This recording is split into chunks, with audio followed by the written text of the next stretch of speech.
कहानी की शुरुआत होती है अलास्का से, जो एक बहुत ही ठंडी जगह है। दुनिया भर में तेजी से बढ़ती हुई गर्मी की वजह से अलास्का के अंदर की बर्फ भी धीरे धीरे पिघलने लगी थी। बर्फ की मोटी चादर पतली होती गई और एक दिन उस पिघलती हुई बर्फ के नीचे से एक बहुत ही पुराना और खतरनाक जीव बाहर आया। ये था वाइवर्न, एक खौफनाक बर्फ का ड्रैगन। वहीं पास में बर्फ पिघलने से बने एक तालाब पर एक मछुआरा अपनी पकड़ी हुई मछली को साफ कर रहा था, तो उसका चाकू फिसला और गलती से उसकी उंगली कट गई। जख्म को साफ करने के लिए उसने अपना हाथ ठंडे पानी में डाला, लेकिन जैसे ही उसके खून की एक बूंद पानी में गिरी, वो ड्रैगन जाग गया। ये दरिंदा 10,000 सालों से वहां कैद था और भूख से तड़प रहा था। उसने तुरंत उस मछुआरे पर हमला कर दिया। उस बेचारे ने भागने की बहुत कोशिश की, लेकिन ड्रैगन ने उसे घेर लिया और पूरा का पूरा निगल गया।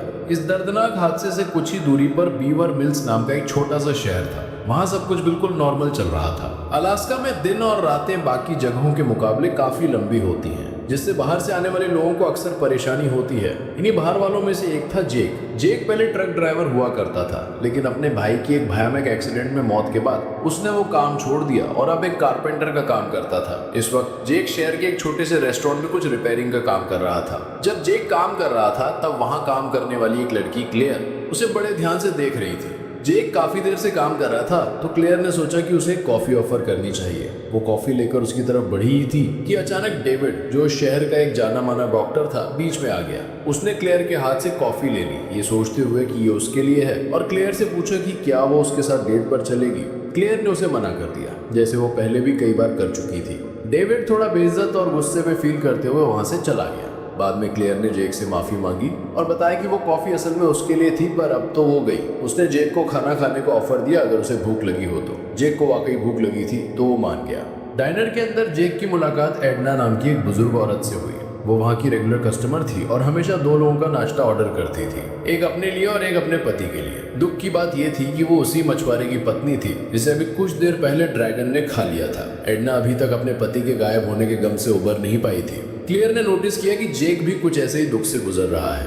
उसने जेक को दिलासा दिया और कहा कि उसका भाई जहां भी होगा खुश होगा, लेकिन जेक अपने भाई के बारे में बात करने के लिए तैयार नहीं था। उसने अपनी कॉफी खत्म की और घर चला गया। शहर में दूसरी तरफ एक रिटायर्ड कर्नल अपने गार्डन में अपने कुत्ते को खाना खिला रहा था कि अचानक आसमान से एक बड़े से हिरन का कटा हुआ सर गिरा और सीधा उसके सामने आ गिरा। ये अजीब घटना जल्द ही न्यूज में आ गई, क्योंकि उस इलाके में सिर्फ एक ही रेडियो स्टेशन चलता था, तो रिपोर्टर ने यह खबर सबको सुना दी। ज्यादातर लोगों को लगा कि ये कुछ शरारती बच्चों का मजाक होगा, लेकिन असल में ये आने वाले खतरे की निशानी थी। जेक ने यह खबर सुनी, लेकिन उस पर ज्यादा ध्यान नहीं दिया और अपने घर वापस चला गया, जो कि एक वैन थी। कुछ देर बाद डॉक्टर डेविड जेक के पास उसकी वैन पर आया। उसने जेक का हाथ देखा और कहा कि वो उसकी चोट का इलाज करना चाहता है, लेकिन इलाज तो सिर्फ एक बहाना था। डेविड असल में ये पता लगाना चाहता था कि क्या जेक और क्लेयर के बीच कुछ चल रहा है। जेक ने मना कर दिया और डॉक्टर को बताया कि वो यहाँ पर हमेशा के लिए नहीं रहने वाला।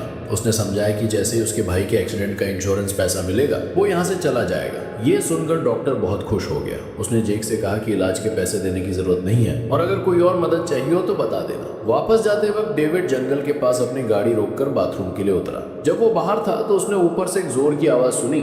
जब उसने ऊपर देखा तो उसे वो बड़ा सा बर्फ का ड्रैगन दिखाई दिया। ड्रैगन गाड़ी के पास आया और अचानक डॉक्टर पर हमला कर दिया। डेविड किसी तरह जंगल में भागा और कुछ देर के लिए छुप गया। जब उसे लगा कि ड्रैगन चला गया है, तो वो वापस अपनी गाड़ी के पास आया, लेकिन जैसे ही उसने गाड़ी स्टार्ट करने की कोशिश की, ड्रैगन वापस आ गया और उस पर हमला कर दिया, जिससे ऐसा लगा कि डेविड मारा गया है। अगले दिन हेस्ट नाम का एक आदमी जंगल में शिकार करने गया। उसने जमीन पर अजीब से निशान देखे और एक बहुत बड़े जानवर का गोबर भी देखा। वो जानता था कि उस जंगल में कोई भी ऐसा जानवर नहीं है जो इतने बड़े निशान छोड़ सके। अचानक वो वाइवर्न उसके सामने आ गया। हेस्ट ने अपनी बंदूक चलाई पर ड्रैगन बच गया।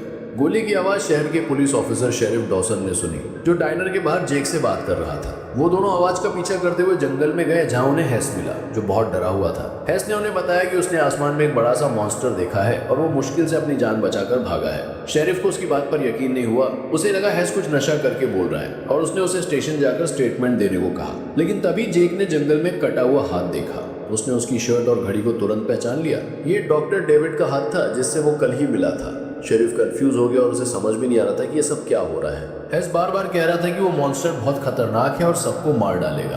हालांकि उनके पास ड्रैगन का कोई सबूत नहीं था, लेकिन डेविड के कटे हुए हाथ को नजरअंदाज नहीं किया जा सकता था। शेरिफ ने रेस्टोरेंट में एक इमरजेंसी मीटिंग बुलाई। उसने सबको बताया कि एक अनजान जीव शहर के लोगों पर हमला कर रहा है। उसे पूरी तरह से हेस की मॉन्स्टर वाली बात पर भरोसा नहीं था, लेकिन फिर भी उसने लोगों को सावधान रहने और अपने घरों के अंदर रहने की हिदायत दी। तभी डेप्यूटी सूजी वहां डॉक्टर का कटा हुआ हाथ लेकर आई। ये देखकर सब लोग घबरा गए। शेरिफ ने सख्ती से कहा कि कोई भी जंगल में अकेला नहीं जाएगा और सब अपने पेट्स का ध्यान रखेंगे। शहर में जल्दी एक खास सालाना फेस्टिवल होने वाला था और लोगों ने शेरिफ से पूछा कि उसका क्या करना है। जेक बीच में बोला कि तुम लोग पागल हो क्या, एक आदमी का हाथ मिला और तुम्हें फेस्टिवल की पड़ी है। लेकिन शेरिफ ने कहा कि एक बाहर वाला हमारे तरीके नहीं समझता और फेस्टिवल नहीं रुकेगा ताकि शहर में डर का माहौल न बने। मीटिंग के बाद शेरिफ को टॉमस नाम के एक आदमी का फोन आया, जिसने कहा कि उसके फार्म पर हमला हुआ है। शेरिफ तुरंत फार्म की तरफ निकल गया। उधर रिटायर्ड कर्नल ट्रेविस अभी भी ये पता लगाने की कोशिश कर रहा था कि उसके गार्डन में वो हिरन का सर किसने फेंका। उसने ऊपर देखा और आसमान में उस बड़े से ड्रैगन को उड़ते हुए देखा। वो तुरंत अपनी जीप लेकर पुलिस को बताने निकल पड़ा, लेकिन रास्ते में ड्रैगन अचानक उसके सामने आ गया। कर्नल बंदूक लेकर गाड़ी से बाहर आया और वाई-1 पर गोलियां चलाने लगा। गोलियों से ड्रैगन को कुछ हुआ तो नहीं, पर शोर से वो डरकर भाग गया। इसके बाद कर्नल शहर गया और डेप्यूटी सूजी को सब कुछ बताया। उसने कहा कि एलियंस ने हमारी दुनिया पर हमला कर दिया है। सूजी को लगा कि ये बूढ़ा पागल हो गया है और उसने उसे घर जाने को कहा। फिर भी उसने सोचा कि चलो शेरिफ को एक बार बता देना चाहिए, लेकिन तब तक शेरिफ टॉमस के फार्म पर पहुंच चुका था और फोन नहीं उठा रहा था। जब शेरिफ घोड़ों के अस्तबल में गया तो उसने टॉमस को आवाज लगाई। अचानक वो खून के एक तालाब में फिसल गया। वहां पड़े हुए उसे टॉमस की लाश दिखाई दी। शेरिफ इतना खून खराबा देखने का आदी नहीं था। वो इतना घबरा गया कि बेहोश हो गया। तब कर्नल भागकर हेमंटन के पास गया, जो रेडियो स्टेशन में काम करता था। हेम्पटन ने कहा कि जल्दी से मॉन्स्टर के बारे में इमरजेंसी अनाउंसमेंट कर दो, पर हेम्पटन ने मना कर दिया क्योंकि वो बिना गवर्नमेंट की परमिशन के ऐसा नहीं कर सकती थी। कर्नल को बहुत गुस्सा आया, पर वो कुछ कर नहीं सकता था। फिर वो अपने दोस्त फार्ली के पास गया, जो फेस्टिवल के लिए खाना बना रहा था, लेकिन फार्ली ने भी उसकी बात पर विश्वास नहीं किया। लेकिन जल्द ही सबको यकीन हो गया जब वाई-1 खुद शहर में आ गया। वो सीधा रेडियो स्टेशन के सामने उतरा। ड्रैगन को देखकर हेम्पटन ने मदद के लिए मैसेज भेजने की कोशिश की, लेकिन ड्रैगन ने बिजली का खंभा तोड़ दिया, जिससे पावर चली गई और रेडियो बंद हो गया। उधर फार्म पर शेरिफ को होश आया और उसने अपने रेडियो से सूजी को कहा कि सब लोगों को घर भेज दो। सूजी ने मेगाफोन से अनाउंस किया कि सब लोग अपने घरों में चले जाओ, लेकिन उसकी किस्मत खराब थी। अचानक वो बड़ा सा ड्रैगन उसके ऊपर आया और एक ही झटके में सूजी पर हमला कर दिया। अपने बड़े और खतरनाक पंजों से उसे मार डाला। अब सब लोग ड्रैगन को देखकर भागने लगे। शहर में अफरा तफरी मच गई। क्लेयर और जेक रेस्टोरेंट के अंदर भागे। उन्होंने चीखें सुनी और देखा कि ड्रैगन उनके पास आ रहा है। उसने अपने बड़े और खतरनाक दांतों से डाइनर का दरवाजा तोड़ दिया और अंदर घुसने की कोशिश की। लोग टेबल्स के पीछे छुप गए।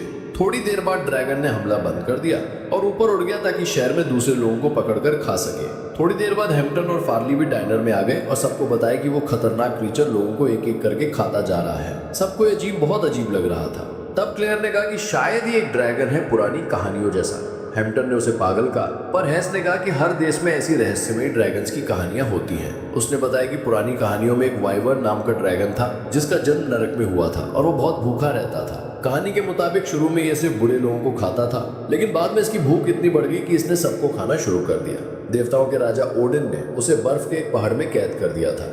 अब जब दुनिया भर में बर्फ पिघल रही है तो शायद वाई-1 भी आजाद हो गया है। हैस को ये इसलिए पता था क्योंकि उसका परिवार नॉर्वे से आया था, जहाँ की ये कहानियां हैं। जेक ने पूछा कि क्या इसे मारने का कोई तरीका है। हैस ने कहा कि पुराने लोग इंसानों की बलि देते थे, जो आज के वक्त में नामुमकिन है। जेक ने फैसला किया कि वो शेरिफ को ढूंढने जाएगा और मदद बुलाएगा। क्लेयर ने कहा वो भी साथ चलेगी। दोनों रोड पर निकले और ऊपर देखा कि ड्रैगन जंगल के एक हिस्से में उतर गया है। खतरे के बावजूद जेक ने कहा कि वो पास जाकर देखेगा कि ये ड्रैगन कहाँ छुपा है। उसी वक्त दूसरी रोड पर कर्नल भी ड्रैगन को ढूंढ रहा था। उसने देखा कि एक ट्रेलर रास्ते में खड़ा है। गाड़ी खाली थी, पर अंदर और बाहर खून के निशान थे, जैसे वहां लड़ाई हुई हो। जब उसने और गाड़ियों को देखा तो सारी टूटी फूटी थी और लोग गायब थे। उसे समझ में आ गया कि ड्रैगन चाहता है कि लोग यहाँ से बाहर ना जाएं, ताकि उसके पास खाने की कमी ना हो। डाइनर के अंदर हेम्पटन फिर से रेडियो चलाने की कोशिश कर रही थी, लेकिन सिस्टम पूरी तरह से बंद था। थोड़ी देर बाद शेरिफ शहर में वापस आया, लेकिन हर जगह बर्बादी थी।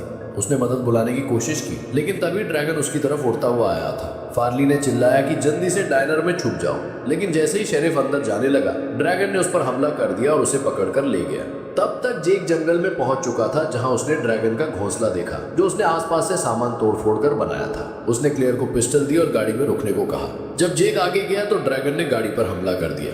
क्लेयर ने छुपने की कोशिश की, पर ड्रैगन ने दरवाजा तोड़ दिया। क्लेयर की हिम्मत दिखाकर गोलियां चलाई। जेक भागकर वापस आया, पर गाड़ी खाली थी। खुशी की बात यह थी कि उसे क्लेयर जंगल में मिल गई थी। वो बड़ी मुश्किल से बची थी। कुछ ही सेकंड बाद कर्नल वहां आया। वो भी बंदूक की आवाज सुनकर आया था। उन्होंने रियलाइज किया कि ड्रैगन को रोकने का अब सिर्फ एक ही तरीका है, उसे मारना। वो तीनों शहर वापस गए। जेक ने कम्युनिकेटर से हैम्पटन से बात की और पता चला कि शेरिफ मर चुका है। अब उन्हें नया प्लान बनाना था। उनके पास ज्यादा हथियार नहीं थे और फोन भी काम नहीं कर रहा था। हैम्पटन को याद आया कि उसके स्टूडियो में एक रेडियो है, लेकिन एंटीना ज्यादा ताकतवर होना चाहिए। उन्होंने हिसाब लगाया कि पास के एक स्टोर में एंटीना होगा। जेक और हैम्पटन वहां गए। रास्ते में उन्होंने शेरिफ की गाड़ी से हथियार और गोलियां ली और कर्नल को दे दी ताकि वो बाकी लोगों की रक्षा कर सके। स्टोर में जाकर जेक छत पर चढ़ा और एंटीना के स्क्रू खोलने लगा। जब वो आखिरी स्क्रू खोल रहा था तो ड्रैगन फिर से आ गया। हैम्पटन ने मदद करने के लिए पिस्टल निकालकर ड्रैगन पर गोलियां चलाई, जिससे जेक को एंटीना निकालने का वक्त मिल गया। दोनों जल्दी से डाइनर वापस भागे और बड़ी मुश्किल से बचे। डाइनर में हैम्पटन ने एंटीना लगाया और रेडियो कनेक्ट किया। जेक ने फ्रीक्वेंसी सेट करके सिक्योरिटी एजेंसी से बात की, लेकिन सिग्नल कमजोर था और एजेंट यकीन नहीं कर रहा था। जेक ने सोचा कि लोग ड्रैगन की बात नहीं मानेंगे, इसलिए उसने झूठ बोला कि यहाँ गैस एक्सप्लोजन हुआ है और बहुत मदद की जरूरत है। सिग्नल चला गया और बात पूरी नहीं हो पाई। अब वो अपने ही भरोसे थे, तो जेक ने फैसला किया कि ड्रैगन से लड़ना होगा। सबने हथियार तैयार किए। फार्ली और हैस फ्यूल लड़ने गए। तभी ड्रैगन एक घर के ऊपर आ गया। फार्ली घबरा गया और ड्रैगन ने अपनी पूंछ से उस पर वार किया, जिससे उसे बहुत चोट लगी। जेक उसे बचाने के लिए आगे बढ़ा और बाकी सबने ड्रैगन पर हमला जारी रखा। तभी हम ड्रैगन के घोंसले में डॉक्टर डेविड को देखते हैं। वो दरअसल जिंदा था। डेविड ने अपनी टाई निकालकर अपने हाथ वाली जगह बांध ली ताकि खून कम बहे। जब वो खड़ा हुआ तो उसने ड्रैगन के 3 बड़े अंडे देखे, लेकिन इससे पहले कि वो कुछ कर पाता, ड्रैगन वापस आ गया और उसे पकड़कर शहर ले गया। उधर शहर में जेक और क्लेयर थोड़ा आराम कर रहे थे कि हैस ने बताया कि वाइवन वापस आ चुका है। सबने बाहर देखा तो ड्रैगन ने डेविड को जमीन पर छोड़ा।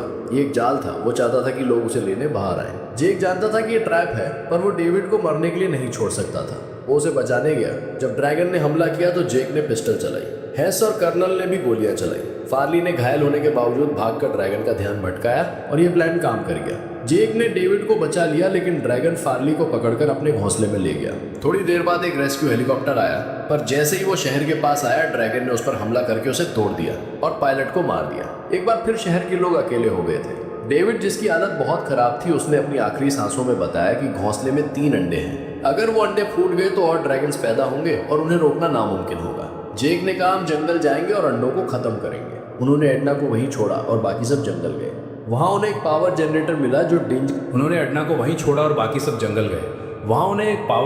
मिला जो डेंजरस करंट पैदा कर सकता था। उन्होंने सोचा करंट से ड्रैगन को मारेंगे।